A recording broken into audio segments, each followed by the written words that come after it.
circuito equivalente de un transformador. Hasta ahora hemos considerado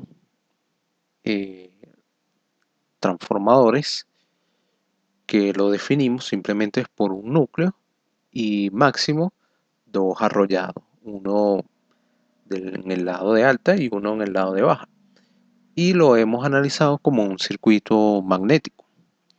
Pero si hablamos del circuito equivalente de un transformador, las pérdidas que ocurren en los transformadores reales deben tenerse en cuenta para obtener un modelo exacto del comportamiento de un transformador. Los principales aspectos que se deben tomar en cuenta son las pérdidas en el cobre. Las pérdidas en el cobre son causadas por el calentamiento resistivo en los devanados del primario y el secundario, y son proporcionales al cuadrado de la corriente en los devanados. También tenemos que tomar en cuenta las pérdidas de las corrientes parásitas. Las pérdidas por corrientes parásitas que son provocadas por el calentamiento resistivo en el núcleo del transformador y son proporcionales al cuadrado del voltaje aplicado al transformador. Y también las pérdidas por histéresis, que están asociadas con la reubicación de los dominios magnéticos en el núcleo durante cada semiciclo, como ya hemos explicado. Y por último, también deberíamos tomar en cuenta el flujo disperso, que escapan del núcleo y pasa a través de solo uno de los devanados del transformador, que estos flujos son los que escapan y producen una autoinductancia en las bobinas primarias y secundarias. Hemos hablado un poco sobre la autoinductancia en los circuitos acoplados magnéticamente. Entonces, es posible construir un circuito equivalente que tome en cuenta las principales imperfecciones de los transformadores reales. Se considera cada uno de estos imperfectos y se incluye su efecto en el modelo circuital del transformador. Entonces, los fenómenos que ocurren en el transformador durante su operación normal, ya sea en el vacío o bajo carga, pueden ser representados en términos de parámetros circuitales vistos desde los terminales de los devanados, ya sea valores reales o por unidad. En la operación en vacío, los fenómenos más importantes ocurren en el núcleo son su magnetización y las pérdidas por histéresis y Foucault que en él se generan. Ambos fenómenos dependen fundamentalmente de la tensión aplicada. Para modelar la operación del núcleo se debe usar una inductancia no lineal que represente el flujo de magnetización y resistencias eléctricas para las pérdidas. O sea, se debe utilizar una inductancia no lineal que represente el flujo de magnetización y resistencias eléctricas para las pérdidas. Estos elementos deben estar en paralelo con una fuente de tensión conectada al devanado primario. En la operación bajo carga, aparte de los fenómenos que ocurren en el núcleo, lo más relevante es la aparición del flujo de fuga y las pérdidas en los devanados por efecto Joule debido a las corrientes de carga y las pérdidas adicionales, tanto en los devanados como en las partes metálicas debido al flujo de fuga. Ambos fenómenos dependen de la corriente de carga que se establece en los devanados. El flujo de fuga se puede presentar por medio de una inductancia lineal y las pérdidas por una resistencia eléctrica, ambas en serie con la carga. Los parámetros del circuito equivalente pueden ser obtenidos por medio de pruebas de laboratorio y sirven de base para la verificación en la fábrica de las especificaciones del diseño importantes como la impedancia de cortocircuito. El circuito equivalente es útil porque permite evaluar fácilmente la operación del transformador como su regulación porcentual y su eficiencia.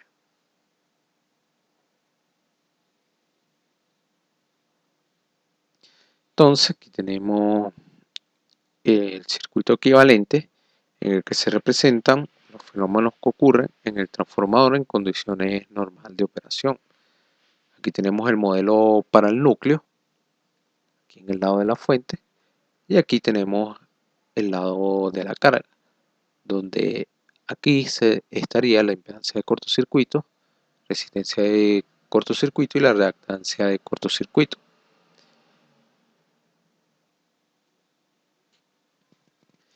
También es importante destacar que XM y RH son no lineales y RF y RCC dependen de la temperatura.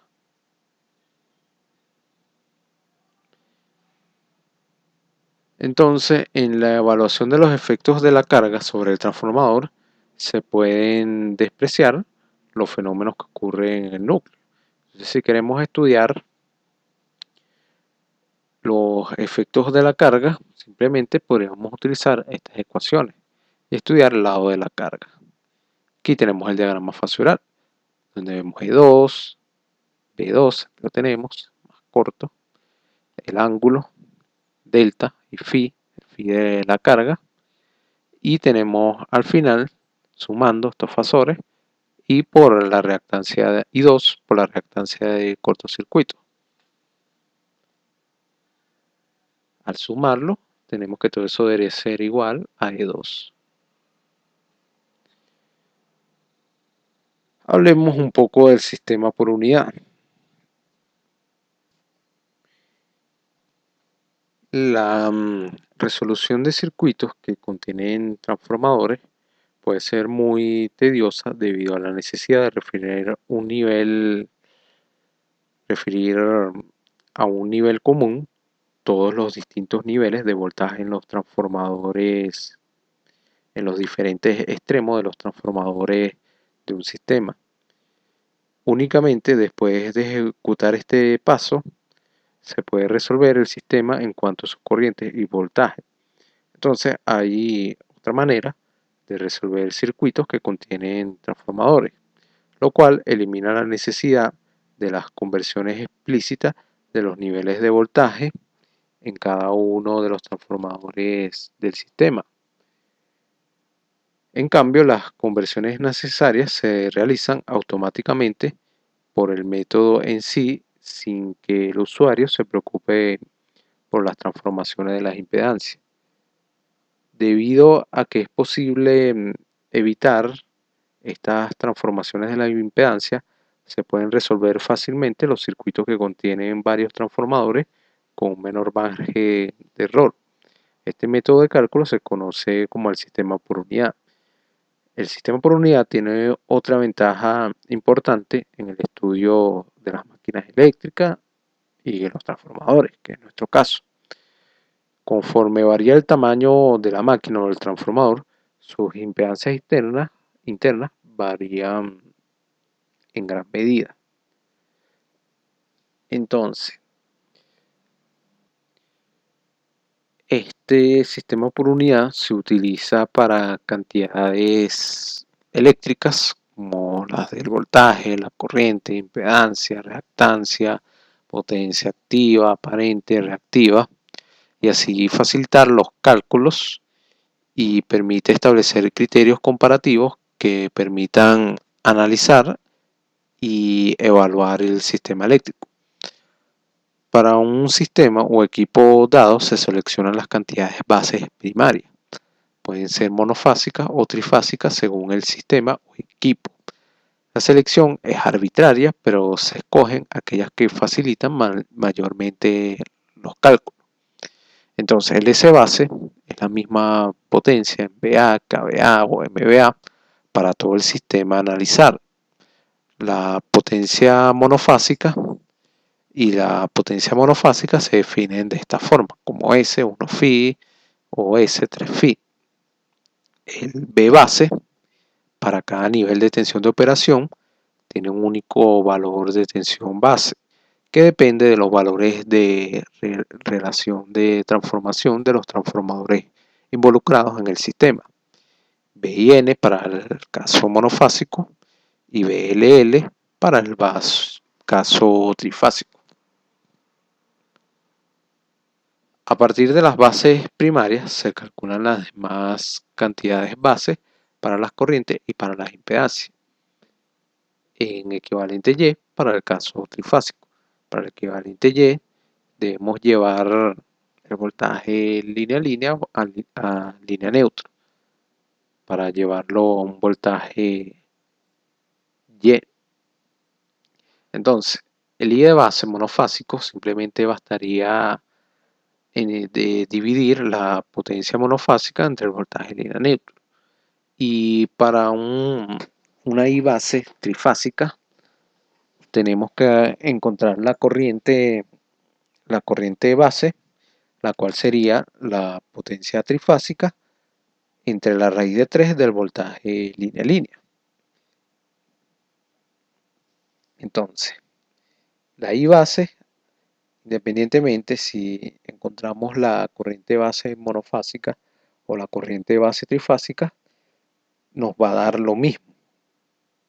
Solo que tenemos que tener cuidado si estamos trabajando con un voltaje línea neutro o un voltaje línea a línea. Si tenemos un voltaje línea a línea y una potencia trifásica, debemos utilizar esta fórmula. Si tenemos una potencia monofásica y un voltaje línea neutro, debemos utilizar esta ecuación. Y, como les acabo de decir, debería dar lo mismo. El Z base se define como el voltaje lineal neutro al cuadrado entre la potencia monofásica. Si tenemos voltaje línea a línea, es el voltaje línea a línea al cuadrado entre la potencia trifásica. Todo esto debemos tener cuidado es con los datos de placa. Normalmente nos los dan trifásicos, a menos que se especifique que es monofásico. Todas las cantidades reales para un sistema eléctrico pueden ser llevadas a valores por unidad, como lo acabamos de decir. El voltaje, la corriente, la potencia reactiva, activa, aparente, la reactancia, la resistencia y la impedancia. Con valores por unidad se puede tratar el sistema trifásico como si fuera monofásico.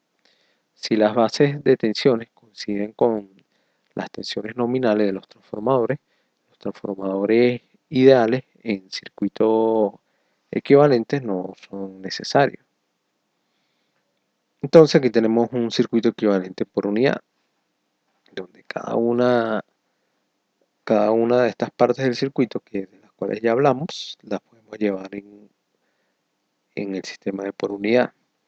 En la placa del transformador aparece que el Z de cortocircuito es igual al Z de cortocircuito por unidad por 100.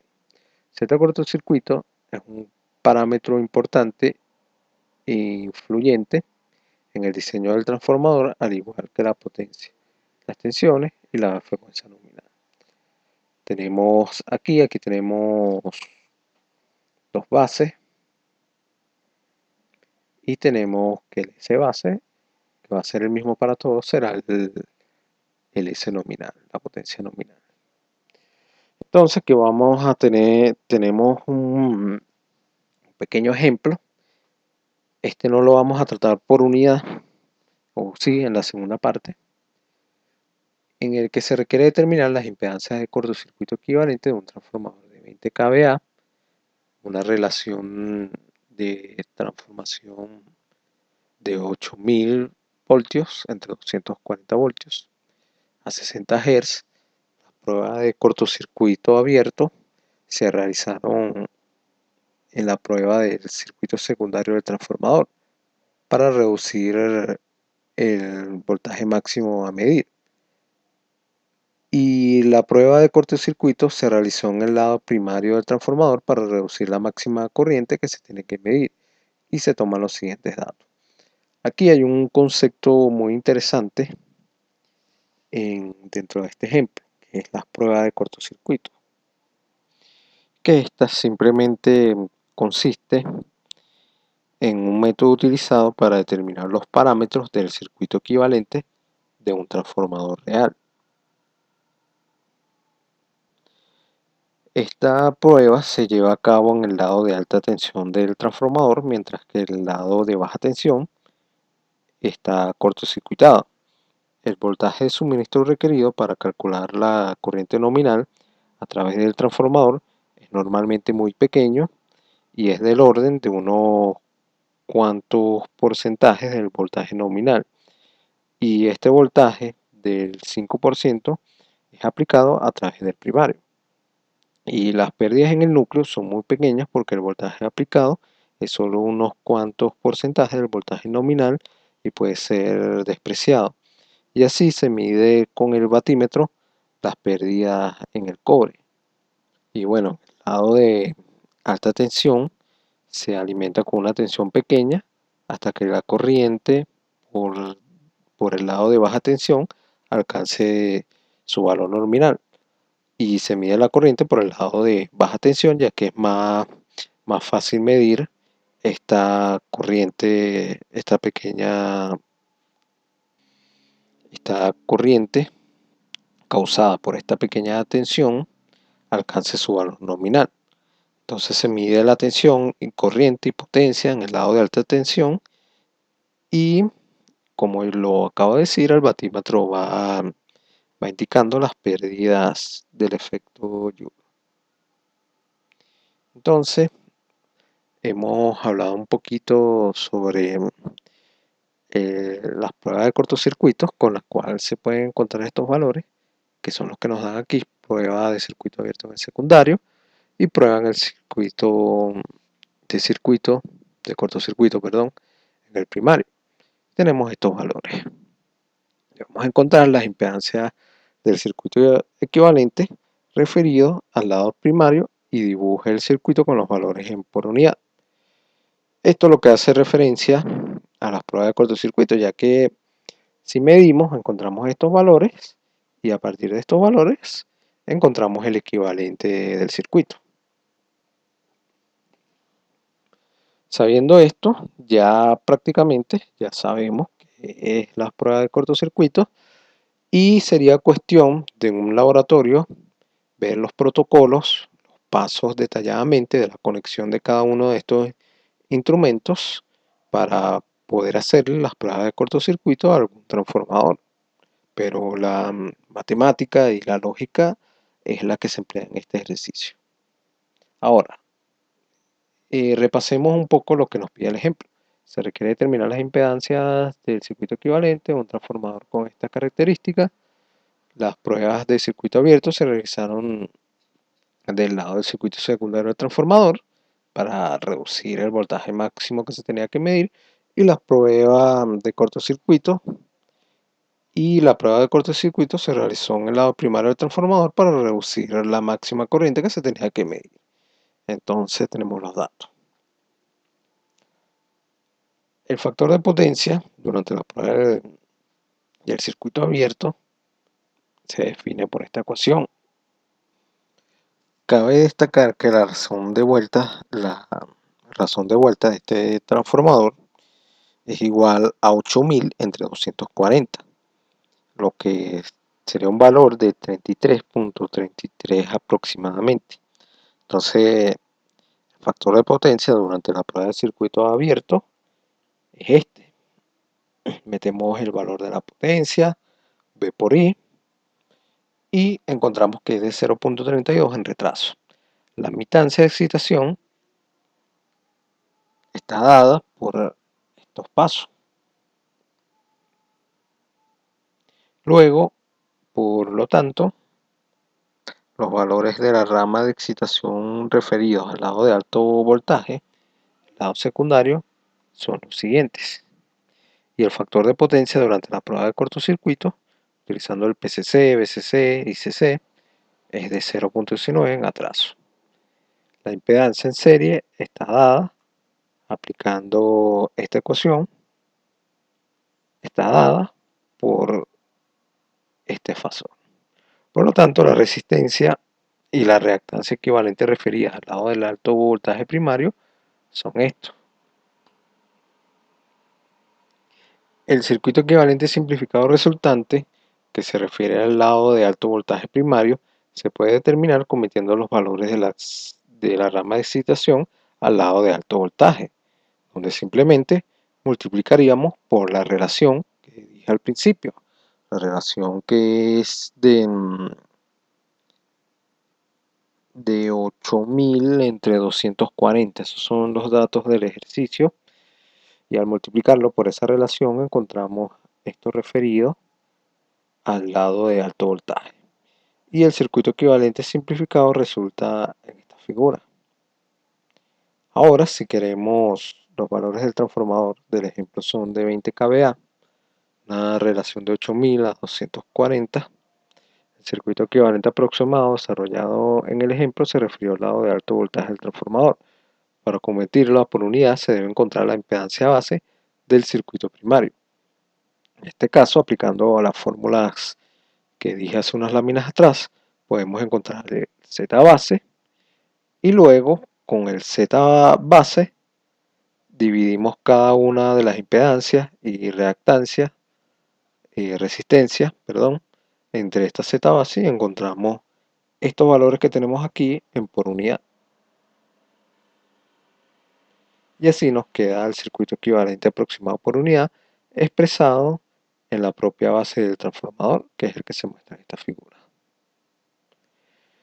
Con este ejemplo finalizo este video. Ya sabemos cómo es el circuito equivalente de un transformador, considerando algunas pérdidas importantes, y también el sistema por unidad, que nos facilita algunas cuentas, como realizar cálculos, perdón, hechos con transformadores sin tener que trabajar con los diferentes niveles de los transformadores. Este sistema por unidad se utiliza tanto en las máquinas eléctricas como en los transformadores e incluso en el análisis de sistemas de potencia. Sin más nada que agregar, me despido y los invito a continuar con este tema en el próximo video.